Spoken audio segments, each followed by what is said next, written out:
Está metido en nuestras vidas, en la realidad, en la noticia, en la ficción, en la historia, en la política, en las campañas electorales, en el fútbol. Se lo toca, se lo gasta, se lo nombra, se lo invoca, se lo ignora, se lo carece, se lo amarroca. Dólar Argento. Dólar Argento. Diálogos sobre una obsesión nacional.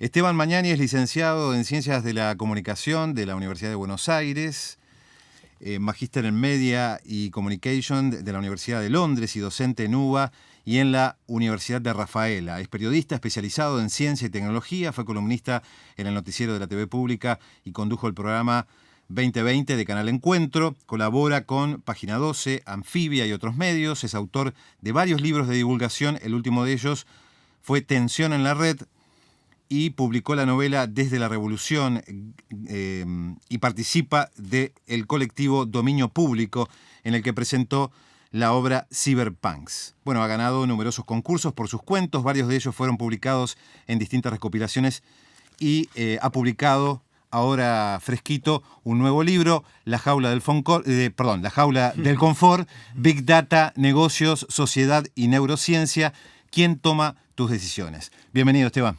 ¿Qué tal? Muy buenas tardes. Bien, un poco entrando en esta relación del dólar que tiene con la tecnología, ¿cuál es el impacto que tiene la divisa, el dólar, en el uso y en el desarrollo de las tecnologías digitales en la Argentina? Y tiene el impacto de ser la moneda del hegemón, ¿no? Del país hegemónico en el mundo, y es el que en buena medida permite encarar un negocio tecnológico que está cada vez más financiarizado, ¿no? Cada vez, digamos, si la tecnología de Internet, que prometía democratizar, horizontalizar, ponernos a todos en un plano de igualdad respecto de los medios de comunicación masivos y demás, esa promesa que estaba en los comienzos de Internet, sobre todo en los 90, una vez que el capital empieza a ver a las telecomunicaciones como un posible campo de expansión para encontrar nuevos espacios, sí, justamente de acumulación, empieza a depender mucho el negocio de la fuerza bruta del dinero. Entonces se expanden determinadas capacidades de la tecnología, sobre todo aquellas que concentran el poder en unas pocas manos para reproducir el capital. Y bueno, en el caso del 2001, incluso generaron una burbuja de la cual sobrevivieron muy pocos. Los pocos que sobrevivieron lo hicieron de una manera muy eficiente, ¿no? Pensemos en Google, pensemos en Amazon, con un modelo de negocios que lograba transformar esa innovación tecnológica justamente en algo que diera mucho dinero.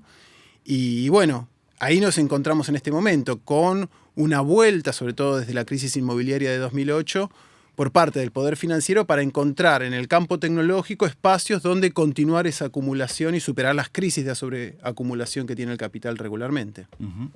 ¿Y Argentina qué es lo que tiene en cuanto a desarrollo de tecnología digital que no necesite comprar de afuera? ¿Qué se puede rescatar de lo que hay en la Argentina? Bueno, lo que tiene la Argentina de particular es su capacidad de producir software, ¿sí? O sea, en realidad estamos produciendo código que es materia prima de negocios que se desarrollan en otros lados. Uh-huh. Por un lado uno dice, bueno, buenísimo, estamos vendiendo código que tiene un gran valor agregado.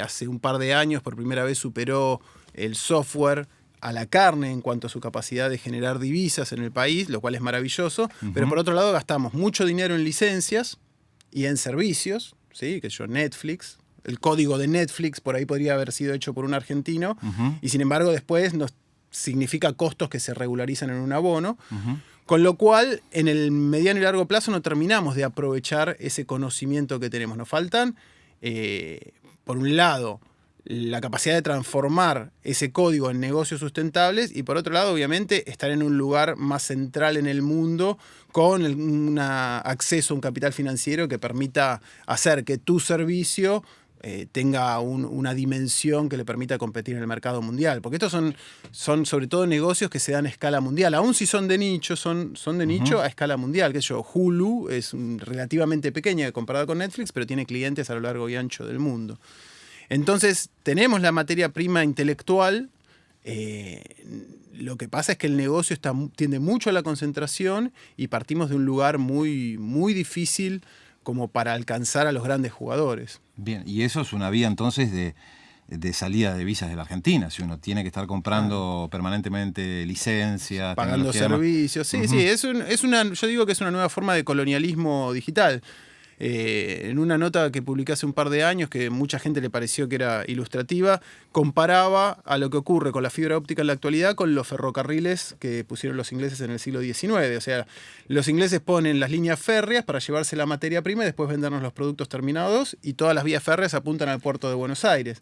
Hoy en día nosotros entregamos los datos y después nos venden los servicios a través de la fibra óptica. Es decir, que reproducimos lógicas coloniales donde el mayor valor agregado se produce afuera y donde nosotros después enviamos divisas que cuestan mucha soja producir, por decirlo de alguna manera, que es lo que sobre todo lo que produce divisas en nuestro país.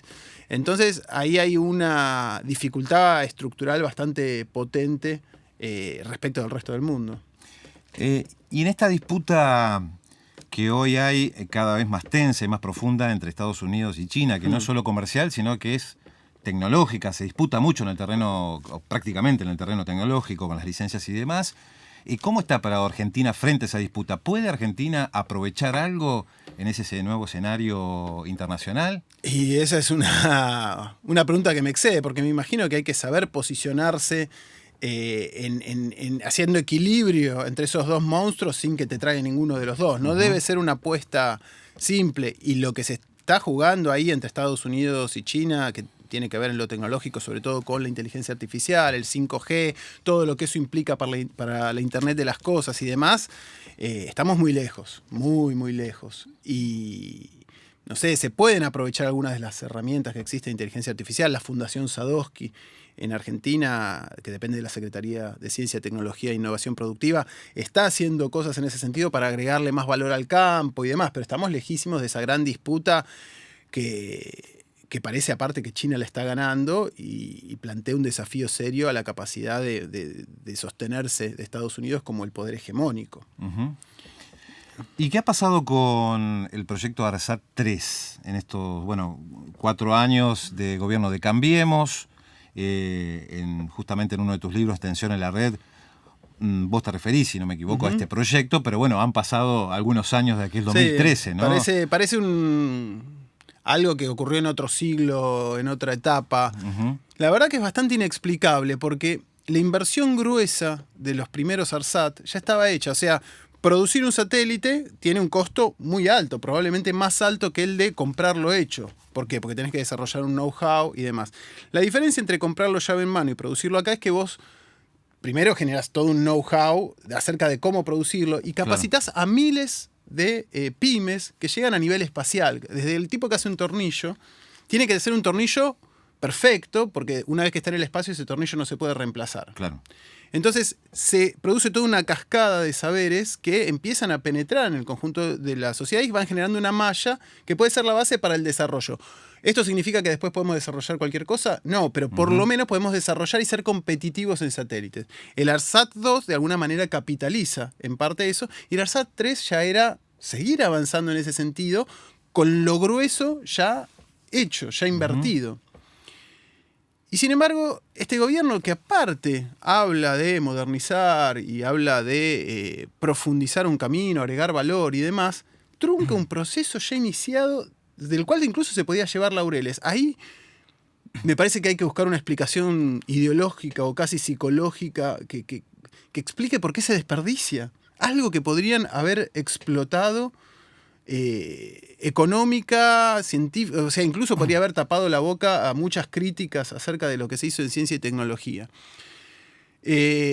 La dificultad, lo que seguía, y que era por ahí lo más dificultoso, era transformar a ARSAT, o a INVAP en un fabricante de satélites de exportación para el resto del mundo.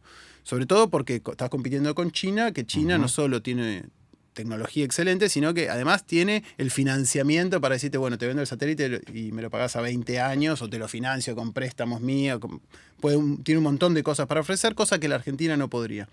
Pero en un proyecto de patria grande, donde haya intercambios de otro tipo, se podría haber establecido algo de eso. Pero siempre el norte o los límites los marcan la política que en el caso de Argentina es una política muy local que necesita como mínimo al continente para poder seguir desarrollándose. Ahora, este satélite era producido, vos lo dijiste al pasar, en INVAP, ¿verdad? Se producía 100% ahí, que es lo que se No produce. 100%, no 100%, no, porque hay algunas partes que vos tenés que importar. No recuerdo ahora la cifra, pero creo que cerca de la mitad de las piezas eran de fabricación nacional y el software representaba una parte también muy significativa, lo cual está más o menos dentro de los estándares internacionales. Nadie fabrica todas las piezas porque es muy difícil competir, no vas a poner una fábrica de plaquetas cuando ya en China hay una que los hace mucho más barato. Pero el hecho de tener el diseño, de tener ciertas piezas, de hacer el software y demás, ya era una inversión y un enriquecimiento. Es como nutrir al sistema científico argentino con algo muy potente y que aparte tiene una continuidad a lo largo de los años. O sea, ¿por qué Argentina es buena en lo nuclear y en lo espacial? Porque hay políticas que vienen desde hace más de 50 o 60 años en algunos casos, que es un plazo razonable para poder estar en la frontera. Argentina entra al club de los fabricantes de satélites de comunicaciones y son 10 miembros aproximadamente los que tiene ese club. Y eso es producto de un trabajo que viene haciendo la CONAE, digamos. No se logra de un día para el otro. ¿Y qué es lo que se necesitaría para hablar o comenzar a hablar de una soberanía tecnológica o que Argentina sueñe? Bueno, en parte vos lo decías, ¿no? Tiene que ser parte de una estrategia continental o regional, ¿no? Pero ¿qué es lo que necesitaría realmente para que Argentina pueda pensar en un avance autónomo en materia de tecnología y tecnología digital en particular? Mira, la soberanía tecnológica es como el horizonte de Galeano, ¿no? Me avanzo 10 pasos y el horizonte retrocede otros 10 pasos. No es algo que vos vas a lograr totalmente de un día para el otro. Siempre vas a tener algún grado de dependencia porque la tecnología y la ciencia es global en alguna medida. Sin embargo, vos podés ir ocupando espacios clave, ¿no? Los satélites podría ser un anillo de fibra óptica del Mercosur que haga que no sea necesario que cada mail que nos mandamos entre nosotros pase por Estados Unidos. Poder empezar a fabricar algunos chips acá para saber que no hay puertas traseras, sobre todo en lo que es infraestructura sensible. Armar los radares argentinos, que vos no sabés. Un radar es súper sensible. ¿Cómo sabés si vos comprás un radar llave en mano? ¿Qué es lo que está haciendo ese software realmente? Claro. ¿Cómo tenés un control real? Hay cuestiones como muy sensibles. Entonces, se pueden ir haciendo desarrollos, compartiendo know-how con otros países latinoamericanos, utilizar software libre como para tener algún tipo de capacidad de auditoría sobre las distintas herramientas que usa el Estado, que usa el país y las empresas.